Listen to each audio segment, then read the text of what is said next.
April 7, 2026. The People's Liberation Army announces what they call Joint Sword Exercise Alpha. Sounds routine, right? Just another military drill. The kind China does every few months to flex muscles. But here's what the press release doesn't tell you. This time they're simulating a full naval blockade of Taiwan. Not an invasion. A blockade. And that difference? That's everything.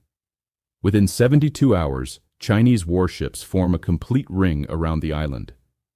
Coast Guard vessels, not military destroyers, start boarding civilian cargo ships. They're checking manifests, inspecting containers, and turning away ships that don't have proper authorization. The United States condemns it. Japan protests. Taiwan's president calls it, quote, an act of war, end quote. But Beijing says this is just, quote, law enforcement in Chinese territorial waters, end quote. And suddenly, we're in a gray zone. Not peace, not war, something in between. And that's exactly where China wants us. Let me show you what's really happening. Taiwan is an island, 100 miles off the coast of China, 23 million people. And here's the critical part most people miss. It produces 70% of the world's advanced semiconductor chips. Those chips power everything: your phone, your car, your military's missile guidance systems. One company, TSMC, makes 92% of the world's most advanced chips. If TSMC stops producing, the global economy doesn't slow down. It collapses. Apple can't make iPhones. Tesla can't make cars. Lockheed Martin can't make F-35s. Every supply chain on Earth breaks. We're talking about a 10 to 15% contraction in global GDP. That's worse than the 2008 financial crisis. So when China blockades Taiwan, they're not just threatening an island, they're holding the entire world economy hostage. Now, why a blockade instead of an invasion? 3 reasons. First, it's cheaper. Invading Taiwan would cost hundreds of thousands of Chinese lives. The Taiwan Strait is a nightmare for amphibious assault. Narrow beaches, fortified positions, and the U.S. 7th Fleet sitting right there. A blockade? You just park ships in a circle and wait. Second, it's legal. Kind of.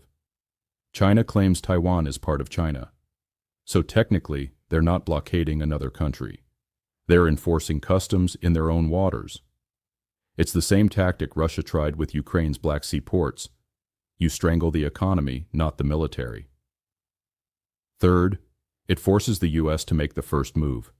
If China invades, the U.S. has to respond. But a blockade?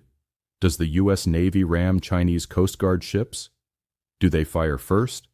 Because whoever shoots first starts World War III. And Beijing is betting Washington doesn't have the stomach for that. But here's what most people are missing. This isn't just about Taiwan. This is about testing the entire U.S. alliance system in the Pacific.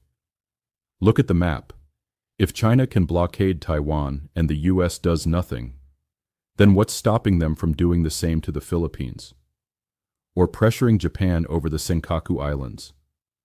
Or closing off the South China Sea entirely? The U.S. has defense treaties with Japan, South Korea, the Philippines, Australia. If they don't defend Taiwan, those treaties become worthless, and suddenly, American credibility in Asia evaporates. That's why this exercise isn't just about Taiwan. It's about whether the United States is still a Pacific power, or if China is pushing them out. Now let's talk timing. Why 2026? Why now? First, demographics. China's population is collapsing. They're losing 10 million working-age people per year. By 2035, they'll have more retirees than workers. If China's going to make a move on Taiwan, it has to be soon. The window is closing. Second, military modernization.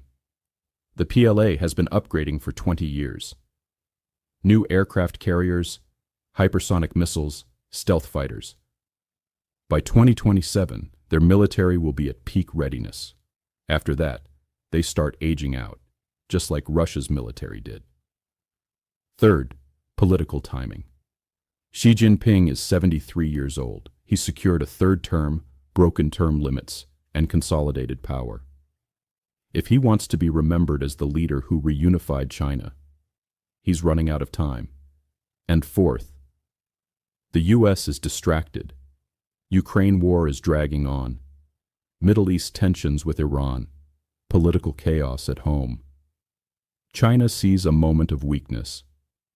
So the blockade exercise isn't a drill, it's a rehearsal. They're testing logistics, communications, and most importantly, they're testing American resolve. And here's the scary part. In military planning, you rehearse something until it becomes muscle memory. You don't practice what you'll never do. You practice what you're planning to do. China has now run blockade simulations 3 times in the past 18 months. Each time, they get faster, more coordinated, more aggressive. This isn't exploration. This is preparation. The question isn't if China will attempt a blockade. The question is when and whether the world will be ready. Let's game out what happens if this goes from exercise to real blockade. Scenario 1. Economic strangulation. China doesn't invade. They just cut off Taiwan's imports. No food, no fuel, no medicine.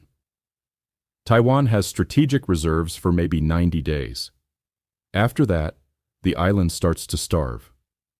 Taiwan's government has 2 choices: negotiate surrender or hope the US breaks the blockade.